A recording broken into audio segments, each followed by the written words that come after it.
140.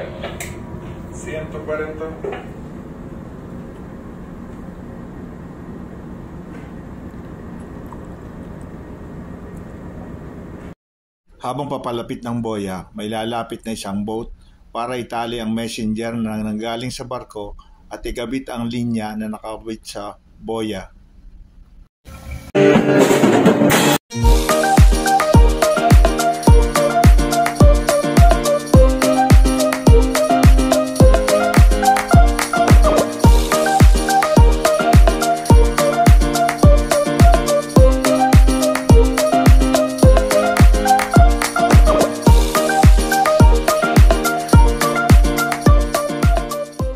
Messenger natin, kukunik doon yun, may nakilubin na harap na natali din.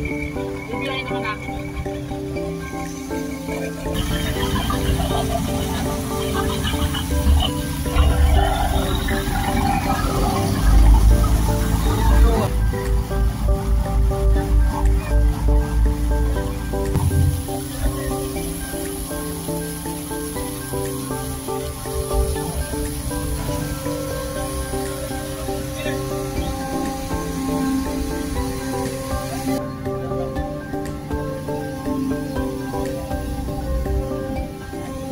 Habang nagpipick up ng lubid na galing sa boya at lumalapit ang barko, nagre-report ang bosun personnel sa pilot at ganoon din naman ang officer in charge sa proa ay nagre-report sa akin.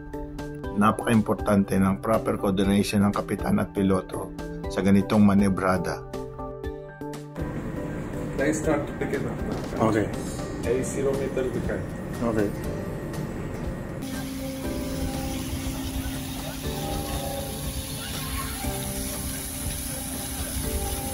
Astern. Slow stern.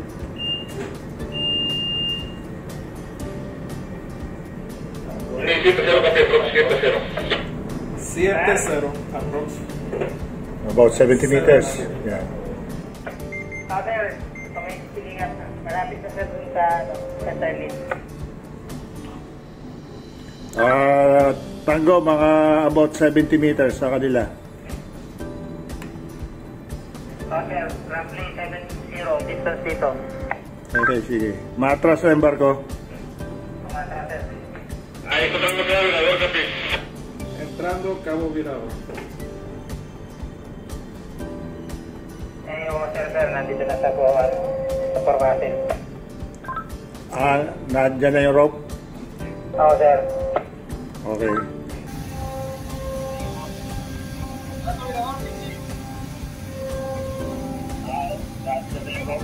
Sa ganitong sitwasyon, ang minomonitor ko ay ang speed ng barko, approach, at ang distansya sa boya.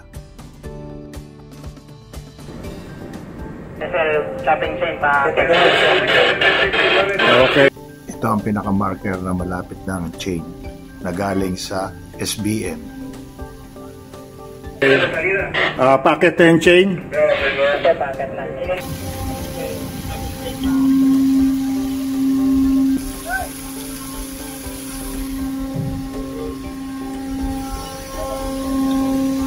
Nakaparangan yung makina. Para.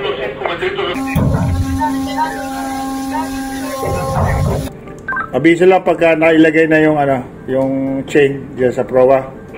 Ako, sir.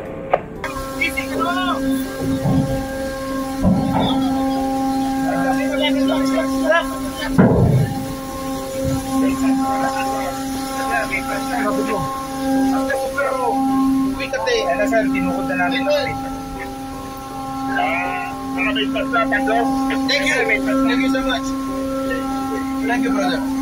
Thanks for the attention. After na ma-secure na ang kadena na galing sa SBM, ile-let go naman ang tugboat para tumali siya sa pupa, sa up or poop deck.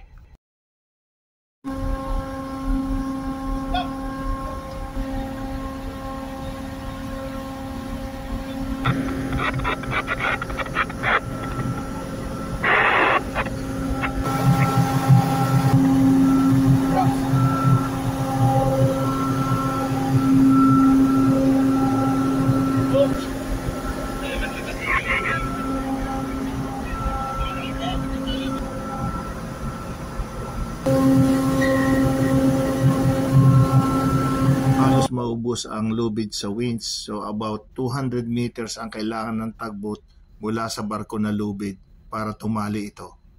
At nakatali siya hanggang matapos ang discharging operation.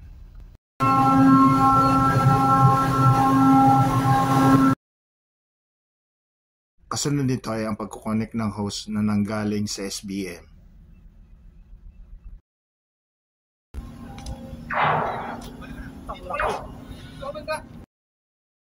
Ay habang 200 meters ang dalawang hose na nanggaling sa SBM. At sa SBM, nakakonect naman ang underwater pipe papunta sa shore facilities. Pero isang hose lang ang aming gagamitin para makapag-discharge ng cargo.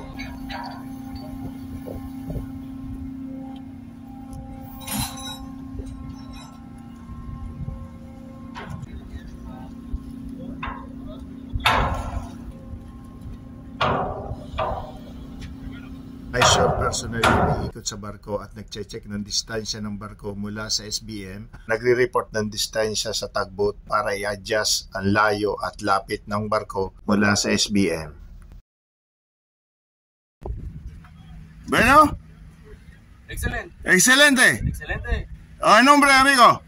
Brandon, saludos a todas las familias filipinas. Aquí andamos en México, en el puerto de Tuxpan, Veracruz. Excelente. 6 personas al barco. Cada guardias de 8. Sama ang surveyor at loading master, bali 6 na person ang duty kada 8 hours na palitan na o shifting.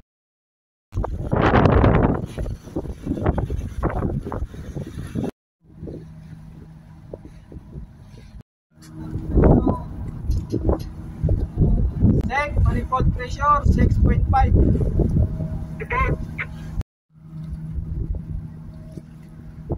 Monitor namin yung ano sir, yung pressure tsaka kung may leaking, tawag kagad sa report kagad. Yun yung trabaho namin sa manifold. Sabi niya, yung hose na to, nakakonect ka yan sa installation, isa na sa shore. So, kung makikita nyo, malaki ako, ito yung laki na hose. Paul, sukatin mo. Lusot ka ba dyan? Ha? Kahit 2 tao pa to sir. Ha? Sa loob, kahit 2 tao. Sakmalin mo. 2 tao, ganun. Hindi kaya. Nakatilang. Sukatin yung dalawa kung kaya yung yakapin niyang ano. Ano? Hindi ka makita, Paul. Humarap ka, hindi ka na makita. Talaga ng hose na ginagamit namin. Ngayon nagdidiskarga. Pero pwede din itong gamitin sa loading. Dalawa yung hose nila. So pwedeng dalawa yung hose. So sa ngayon, isa lang yung ikinabit. So, kalimitan ganyan kalalaki halos yung mga kinukonek ng barko pag nag-SBM, operation, loading or discharging. Maraming salamat sa inyong pagtakilik at suporta mga kadimalupig. Patuloy niyong subaybayan ang aming paglalayag.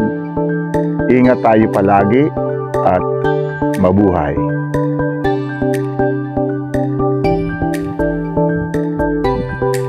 Hindi natin malaman kung anong uunahin, jet ba o USD. Pero kung tayo tatanungin is jet fuel. Kasi yun yung ang priority nila max 178,000. Tapos remaining balance USD na to 37 graph.